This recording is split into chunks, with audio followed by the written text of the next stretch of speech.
Philippe Couillard fut ministre de la Santé de 2003 à 2008 et à ce titre responsable d'un projet majeur, la modernisation du Centre universitaire de santé de l'Université McGill, le CUSUM, le méga-hôpital anglophone qui allait devenir un méga-scandale. Au centre de cette plus grosse affaire de corruption de l'histoire du Québec, l'ami inconditionnel et partenaire d'affaires de Philippe Couillard, Arthur Porter, contre lequel des accusations criminelles ont été portées. Les médias ont obtenu par la loi sur l'accès à l'information, la déclaration assermentée, l'affidavit déposé au tribunal par les policiers enquêteurs qui résument la preuve. Selon le National Post, ce document indique que le Dr Porter a été nommé à la direction du CUSUM en 2004 et en 2007, président du comité de sélection créé pour choisir le gagnant de l'appel d'offres du CUSUM, alors que Philippe Couillard était responsable de ce projet. Ce comité de sélection comprenait 7 membres, dont 4 nommés par le CUSUM et 3 par le gouvernement.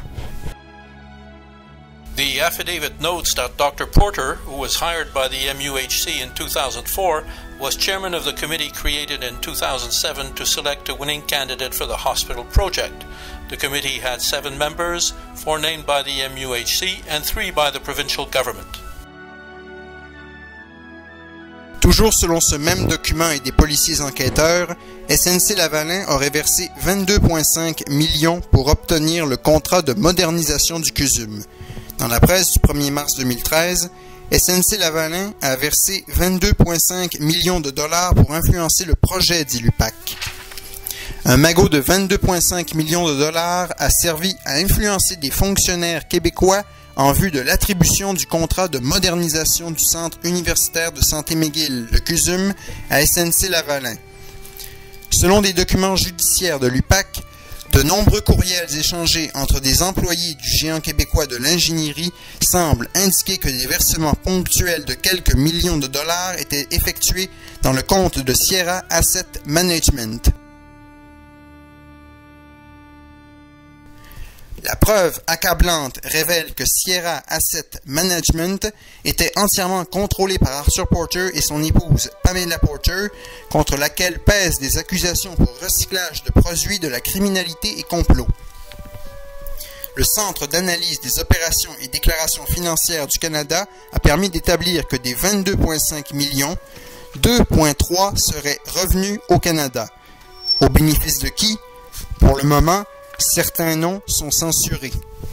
Investigators sought the assistance of the Financial Transactions and Reports Analysis Centre of Canada, FINTRAC, a government agency that fights money laundering. FINTRAC uncovered a series of transactions between May 2010 and September 2011 that saw $2.3 million deposited in Dr. Porter's Canadian bank accounts. The affidavit describes other transactions totaling more than $2 million, but the names of the beneficiaries are blacked out. Ce scandale qui éclate au grand jour porte un coup dur à Couillard. Coïncidence, la compagnie créée avec Porter 2 jours après sa nomination au CSARS sera dissoute 3 jours après sa démission du CSARS. Quel est le lien entre cette compagnie de consultation et le CSARS? Rappelons que la perquisition au CUSUM a eu lieu le 18 septembre 2012 et que le 1er octobre suivant, Philippe Couillard démissionne du CSARS et le 4 octobre, il signe le certificat de dissolution de Porter, Couillard et Associés Inc.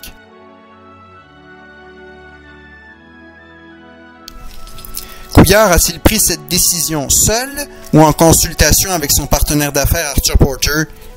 C'est quoi le deal? Le docteur Arthur Porter a été arrêté à Panama en mai 2013. Il est détenu dans une prison du Panama en attente de son extradition vers le Québec pour répondre à des accusations de recyclage de produits de la criminalité.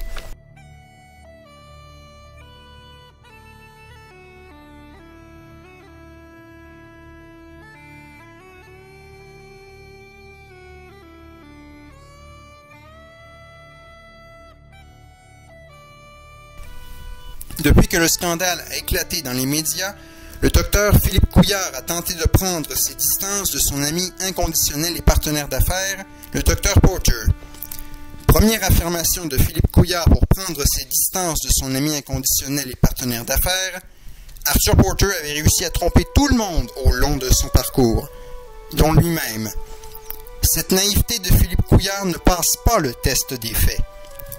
Comment croire qu'en 2004, le ministère n'ait pas vérifié le passé du Dr Porter auprès de son ex-employeur avant d'accepter sa nomination au poste aussi important que directeur général du CUSUM?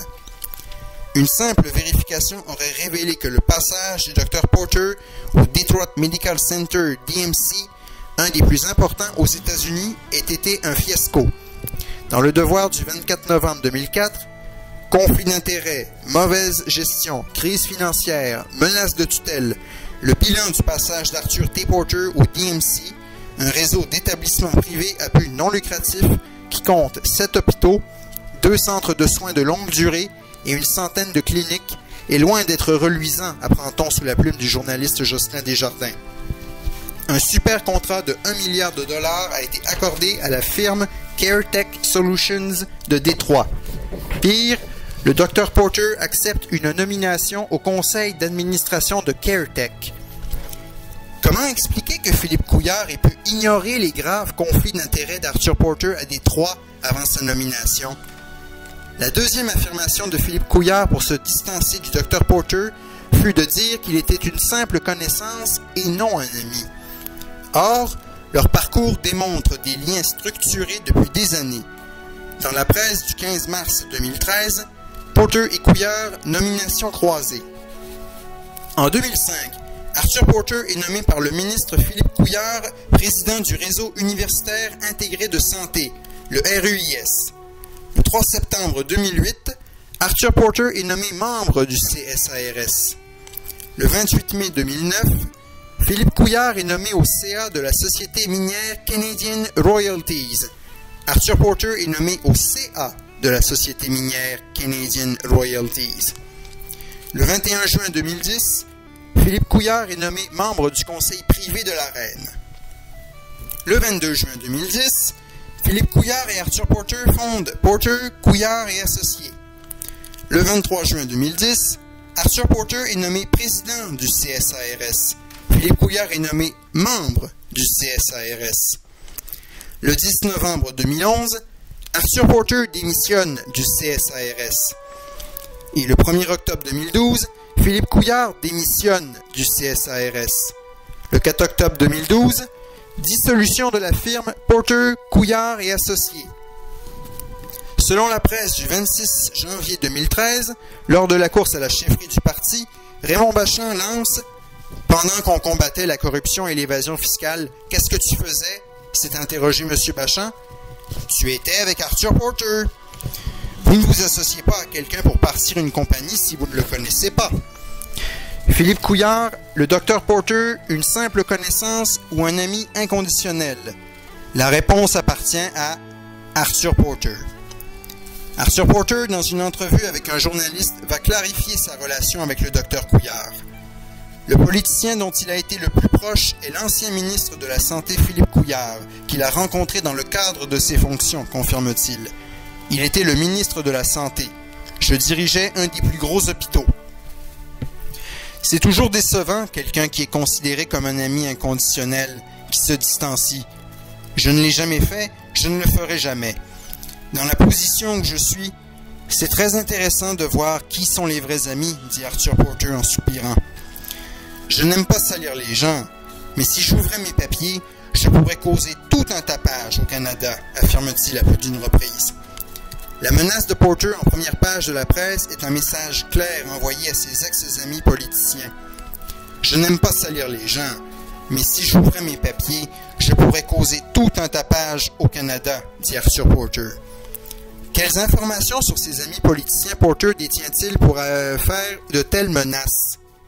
Philippe Couillard, devenu premier ministre du Québec, serait-il vulnérable à un tel chantage du Dr Porter? D'où la question.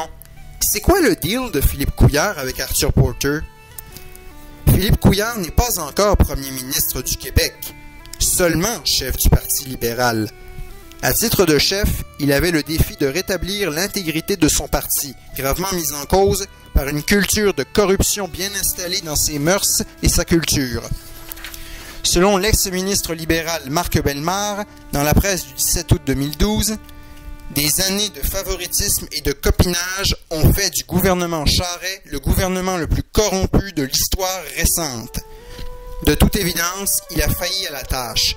En septembre 2013, le chef du PLQ, Philippe Couillard, a lui-même été traîné au poste de police pour subir un interrogatoire en règle par les enquêteurs en lien avec une affaire de corruption qui met en cause son parti.